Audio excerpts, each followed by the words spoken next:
Tonight, small business in Spokane. Find out why size may not matter.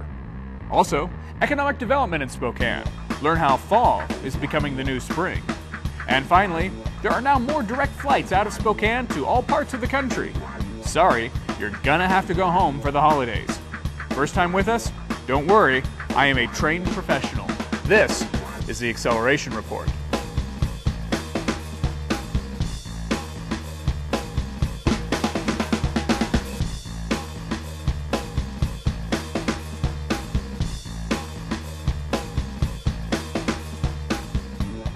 Hello, thank you for joining us for another edition of the Greater Spokane Incorporated Acceleration Report. Let's get straight to our top stories.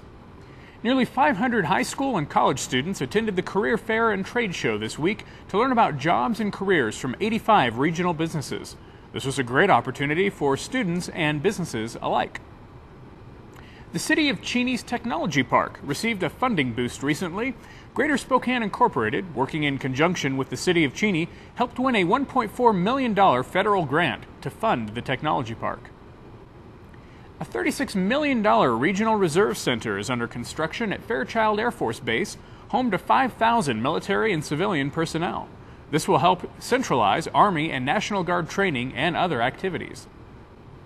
ExpressJet announced new nonstop service from Spokane to Reno and Tucson, Arizona. This is in addition to the nonstop service to Sacramento, Ontario, and San Diego, California routes that were established earlier this year. Speaking of air travel, Spokane International Airport continues to improve the air traveler experience in Spokane under a $23 million expansion project. This project includes new restaurants, stores, seating areas, and a new tower. Sadly, nothing could be done to convince the TSA that my shampoo is not a deadly weapon. Welcome back. There was a recent Forbes article which featured Spokane among other cities and talked about some of the benefits of Spokane. Joining me here today, as often, is Rich Hadley, CEO of Greater Spokane Incorporated.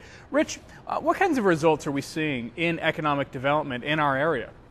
Well, the results are really positive. We had a recruiter down in California, in the LA area, talking to about 11 manufacturers, and almost all of them had read the article in Forbes and were very interested in Spokane as a business climate, a place to come to. Very good. 2 of those companies are serious enough that we're hopeful that they'll be visiting sometime in the next 6 months. Really? So some people are coming to visit. Anybody else coming to visit or set roots here?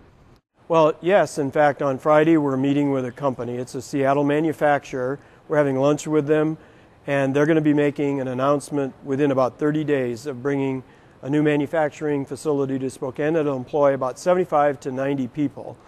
And next week we have 2 other companies that are visiting Spokane, one from the Midwest and another one from California. Are you allowed to tell us the names of these secret companies? No, we're not. Oh, They wouldn't be secret Okay. if I did that. Very good. Well, thank you for joining us, Rich. Appreciate it. You bet. Welcome back. Now, as many of you know, we've entered a season where everything is either dead or dying. Some of you call it fall. Well, here in Spokane, apparently the story is a little bit different. With me here is Chairman of Greater Spokane Incorporated, Wayne Williams. Wayne, tell me how this is somehow different in Spokane.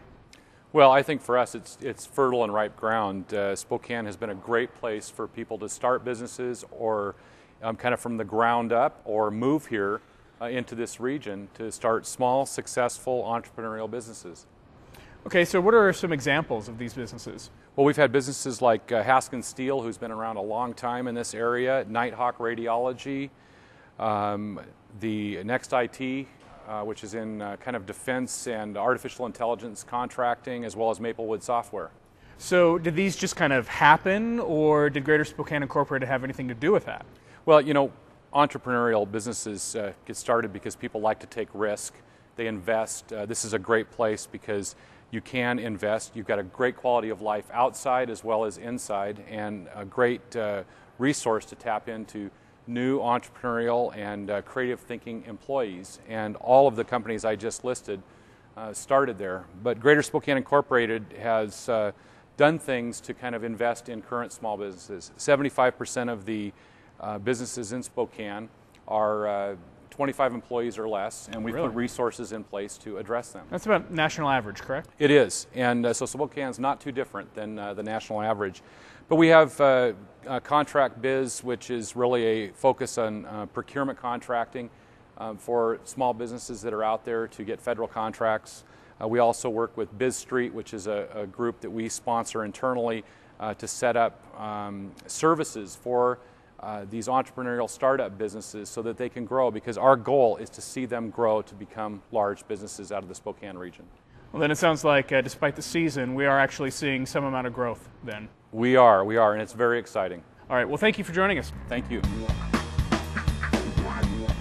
Thank you for joining us for another edition of the Acceleration Report. You can find this video and other great information on our website at www.greaterspokaneincorporated.org. And be sure to forward this video to 30 of your closest friends. Otherwise, you'll have bad luck for the next 17 years. Thank you for joining us.